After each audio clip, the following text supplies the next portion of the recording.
Keadaan Bi Ina saat ini sudah membaik. Tadi malam Bi Ina kekurangan darah 2 kantong. Beruntung, golongan darahku dan Bi Ina sama-sama bergolongan darah B+. Aku pun mendonorkan darahku pada Bi Ina. Namun, setelah itu, tubuhku terasa lemas. Mungkin karena kurang beristirahat. Dan paginya, Bi Ina banyak perubahan. Hingga siang hari, Bang Farid datang untuk menjenguk. Tanpa basa-basi, Bang Farid bilang bahwa dokter sudah mengizinkan Bi Ina untuk pulang karena keadaan sudah membaik. Sambil menunggu Bang Farid mengurus administrasi dan biaya, aku pun berkemas dan memapa Bi Ina naik ke atas kursi roda dan mendorong kursi roda itu menuju mobil Bang Farid yang berada di parkiran rumah sakit. Saat berada di dalam mobil, aku menggunakan waktu tersebut untuk tidur. Karena semalaman suntuk, aku tidak tidur karena aku tetap menjaga Bi Ina. Sampai di rumah, aku langsung memeluk ibu. Rasa rinduku teramat dalam, padahal hanya 1 malam aku tinggalkan. Tapi aku heran melihat Fadil bersama ibu dengan pakaian kerjanya. Mungkin Fadil sengaja pulang siang guna menengok ibu karena ibu ditinggal sendirian. Bang Farid mengucapkan kata-kata pedas pada Bi Ina. Ibu terbawa emosi dan marah. Untuk pertama kalinya, aku mendengar nada ibu agak kasar pada Bang Farid. Ibuku sangat terluka dan begitu kecewa dengan sikap Bang Farid. Bahkan, ibu sampai menengadahkan tangannya dan berdoa pada Allah agar beliau saja yang dihukum di dunia atas sikap dolim dan kedurhakaan anaknya. Dalam keadaan ibu kecewa dan sakit hati, ibu masih mengorbankan diri beliau demi anaknya. Aku dan Fadil memeluk ibu dengan erat. Belum hilang rasa kecewa ibuku terhadap Bang Farid. Kini ibuku harus dihadapkan lagi dengan kasus Fadil yang dibawa oleh polisi. Entah karena kasus apa, aku pun belum tahu dan belum sempat mempertanyakannya. Karena kejadian itu datang begitu cepat. Belum kering air mata beliau, kini basah sudah, lagi mengisi kepergian Fadil. Entah sampai kapan ibuku merasakan penderitaan dalam hidupnya. Aku melihat Fadil dibawa oleh polisi. Aku hanya bisa menangis dan berdiri kaku. Aku begitu syok dan seolah kejadian itu seperti mimpi bagiku. Nak Riana, kamu yang kuat. Kamu harus dituntun untuk tegar. Jika kamu parpo, siapa lagi yang akan menjaga Budijah? Ucap Bi Ina mengingatkanku. Kulihat Tuti tersenyum bahagia melihat kami terluka seperti ini. Bi, tunggulah di sini sebentar. Riana akan mencari mobil yang bisa mengangkut semua barang kita. Jika kita naik taksi, maka barang-barang kita pasti tak akan muat. Ucapku pada Bi Ina. Sebelum pergi, aku menghapus air mata ibuku terlebih dulu. Aku tak ingin menampakkan pada siapapun kesedihanku agar aku tak dianggap lemah dan mudah dikasihani oleh orang lain. Sebuah mobil pick-up pun telah aku sewa dan kami pun naik mengangkat barang-barang kami di atas bak mobil pick-up tersebut. Ayo Bu, Ibu duduk di depan saja sama Bi Ina. Biar Riana di belakang sendirian tidak apa-apa. Ucapku sembari naik ke atas bak mobil bersama barang bawaan kami. Entahlah, aku tak tahu kemana akan arah tujuanku. Yang terpenting saat ini, kami sudah keluar dari rumah neraka itu. Saat mobil pick up yang aku sewa hendak melaju, tiba-tiba Reza dan Fiona berteriak dari dalam mobil jemputan sekolah. Mereka bergegas keluar dari mobil itu, lalu menghampiri kami. "Nenek, jangan tinggalin Reja lagi," ucap Reja merengek di depan mobil pick-up sambil merentangkan tangannya menghadang mobil kami. "Tante, Bina, jangan pergi, jangan tinggalin Fiona," ucap Fiona ikut menghadang mobil. Ibu keluar dan turun untuk menemui semua cucunya. "Cucuku, nenek harus pergi. Suatu saat nanti nenek pasti akan datang untuk menengok kalian," ucap ibu memeluk kedua cucunya. "Fiona ikut nenek saja," ucap Fiona terisak. "Iya, Nek, Reja juga mau ikut nenek," timpal Reja. Semua pergi meninggalkan kami. "Nenek, Tante Riana, Ina, kenapa harus pergi?" ucap Fiona menangis. Ibu tak kuasa melihat kedua cucunya mengibar dan mohon, hingga ibu terpaksa meninggalkan bantal kesayangan beliau. Kemanapun ibu pergi, bantal itu selalu dibawa oleh ibu untuk alas sandaran kepalanya saat tidur. Dulunya bantal pipi itu adalah bantal ibu dan almarhum bapak saat masih hidup. "Ini bantal kesayangan nenek. Jika Reza dan Fiona ingat dengan nenek, maka lihatlah bantal ini," ucap ibu menangis. Aku dan Ina pun bergantian memeluk Reza dan Fiona. "Reza, Fiona, ayo masuk," panggil Tuti. "Reza dan Fiona mau ikut tinggal bersama nenek," ucap Reza membantah. "Ayo masuk, ini bantal apa lagi pakai dibawa-bawa," ucap Tuti menarik tangan kedua ponakannya lalu membuang bantal ibu. Andai Tuti tak langsung mengunci pintu pagar dan masih berdiri di luar pagar, mungkin aku sudah mengejarnya habis-habisan. Ibu kembali naik ke atas mobil dan mengambil bantalnya kembali. Sungguh aku tak tega melihat kedua ponakanku menangis. "Pak, kira-kira Bapak tahu nggak rumah kontrakan yang murah di sekitar sini?" tanyaku pada Pak supir. "Kebetulan sekali Mbak, rumah ipar saya mau dikontrakan. Masalah harga gampang diatur, yang penting rumah itu berpenghuni dan ada yang ngurus," ucap Pak supir. "Alhamdulillah, kalau begitu bawa kami ke sana Pak," ucapku. Tak lama kami pun sampai di rumah kontrakan dan bertemu langsung dengan pemiliknya. Sebelum menanyakan harga, terlebih dahulu aku melihat kondisi rumah. Dengan 2 kamar tidur, lengkap dengan dapur dan kamar mandi. Kelihatannya rumah ini sangat layak untuk dihuni. "Kira-kira berapa per bulannya rumah kontrakan ibu sewa?" ucapku pada pemilik rumah kontrakan. "Ala kadarnya saja, semampunya Mbak. Sebenarnya saya dari dulu mencari orang yang mau tinggal di sini, namun banyak orang yang menolak untuk tinggal, dikarenakan rumah ini dulunya tempat suami saya gantung diri," tutur pemilik kontrak dengan jujur. "Emangnya kenapa Bu?" tanyaku ingin tahu. "Kata orang, banyak setannya dan rumah ini seram," ucap pemilik kontrakan.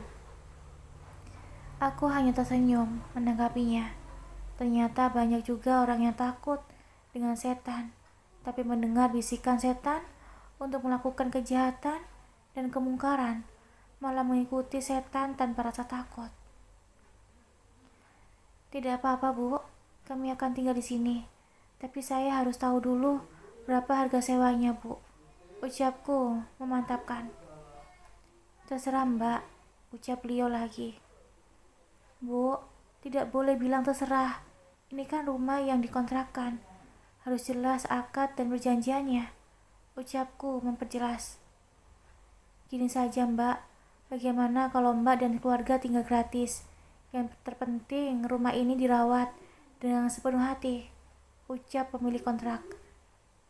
"Saya ikhlas Bu," ucapnya lagi. "Terima kasih banyak Bu. Insya Allah rumah ini akan kami jaga sebaik mungkin," Ucapku bersalaman, tandanya kami sama-sama setuju dan sepakat. Sebelum masuk dalam rumah, terlebih dahulu aku membersihkan dalam rumah tersebut. Mungkin karena sudah lama tak berpenghuni, jadi banyak debu yang menempel, serta sarang laba-laba di setiap ruangan. Padahal aku sudah menyuruh Bi Ina untuk beristirahat saja bersama ibu. Namun Bi Ina tetap kekeh ingin membantuku. Setelah rumah itu bersih, kami pun bersiap-siap untuk masuk. Sebelum melangkahkan kaki di pintu rumah kontrakan, yang pertama kali kami lakukan adalah mengadahkan tangan ke atas rasa syukur kami, lalu mengucapkan Masya Allah. Kemudian melangkahkan kaki kanan sembari mengucapkan Assalamualaikum. Sampai di dalam rumah, aku pun membaca surat Al-Baqarah. Kebetulan aku bisa menghafalnya. Setelah itu, aku lalu menutup pintu dengan mengucapkan basmalah.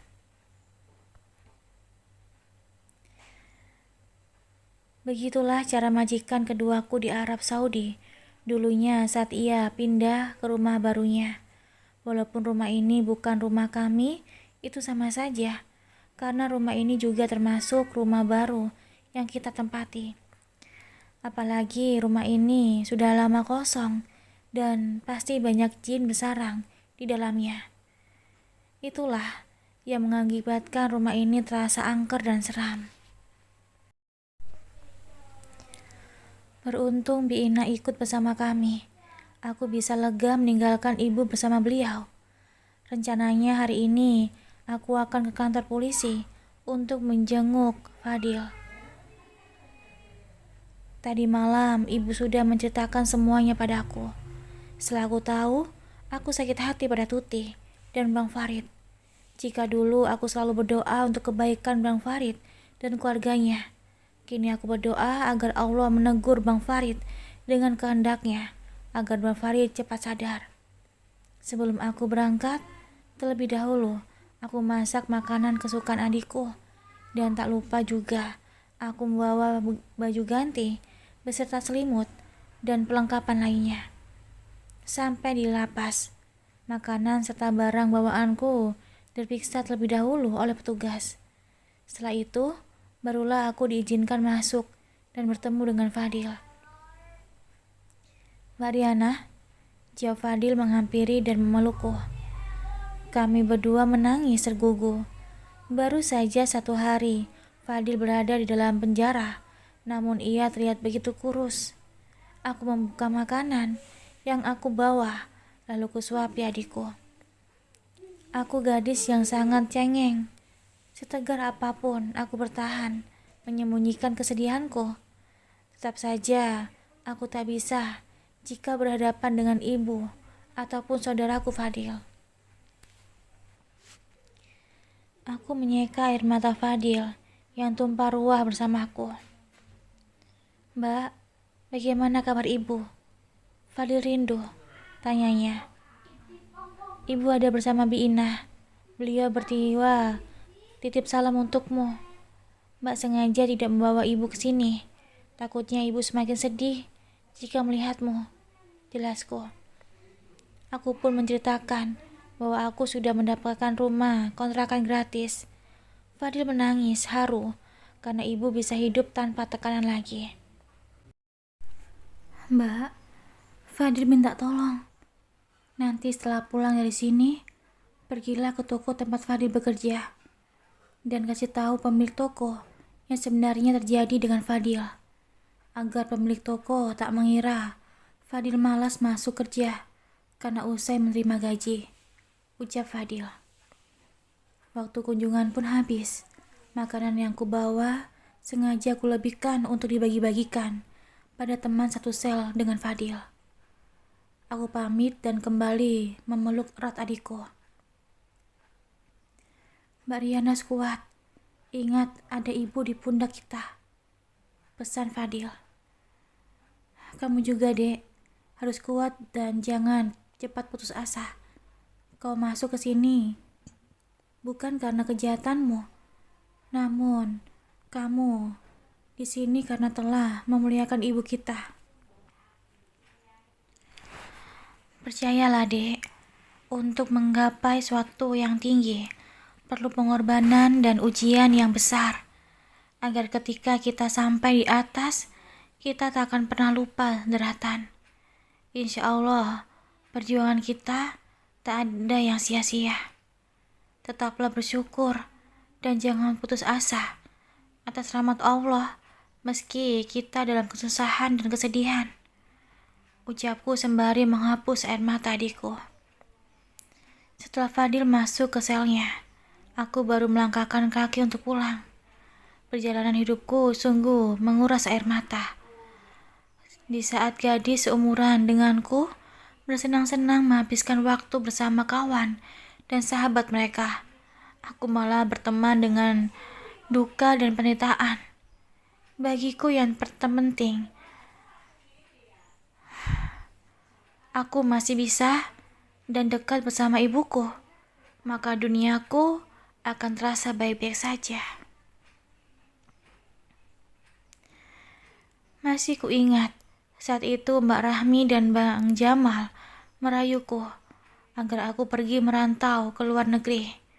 Padahal saat itu, aku baru lulus sekolah SMP. Usiaku saat itu masih berusia 16 tahun. Karena masih polos, aku termakan rayuan Mbak Rahmi. Saat itu ibu sama sekali tak mengizinkanku untuk pergi, karena aku masih di bawah umur.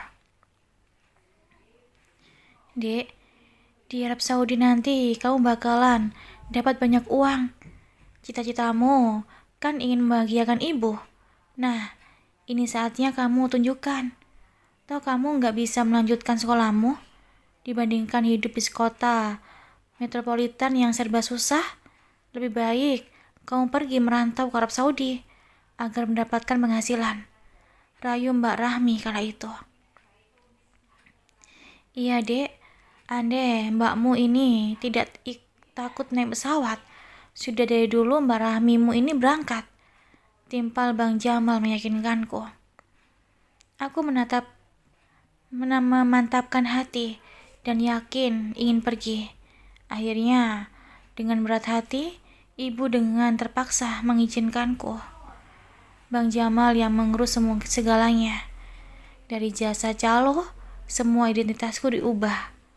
Sampai umurku serta sampai ijazahku pun dipalsukan agar aku bisa berangkat merantau ke Arab Saudi.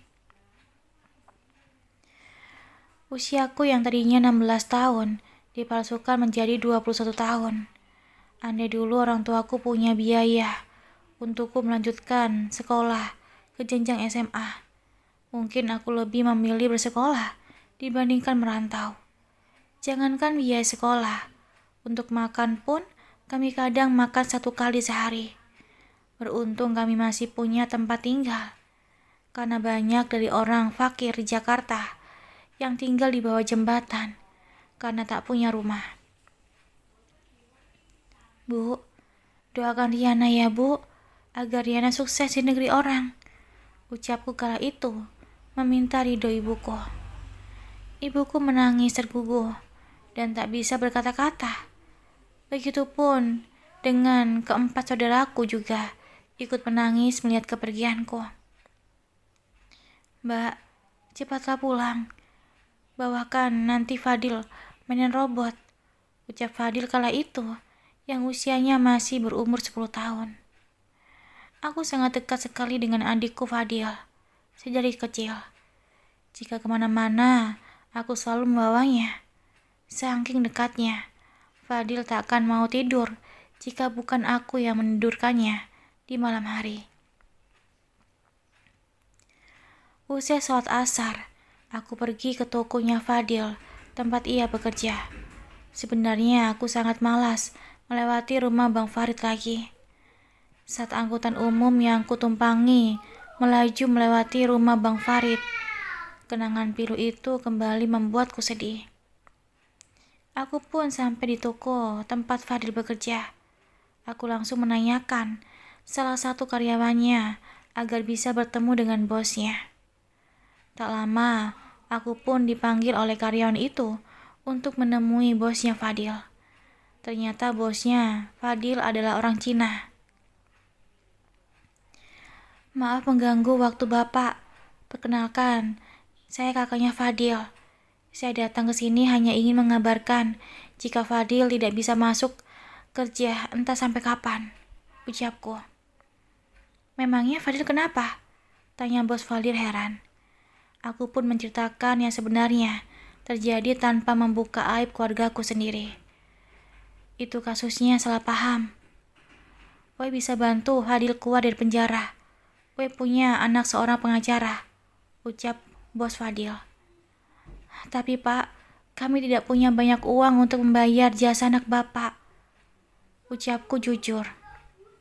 Tidak masalah, yang terpenting Fadil bisa bebas. Oe suka kinerja Fadil yang gigih dan telaten. Besok Oe akan mengunjunginya di lapas, ucap bosnya Fadil. Terima kasih ya Pak, saya tidak tahu lagi harus dengan apa saya bisa membalas kebaikan Bapak, ucapku senang bercampur haru. Saking senangnya, aku lupa membeli gado-gado buat ibu dan Bi Inah.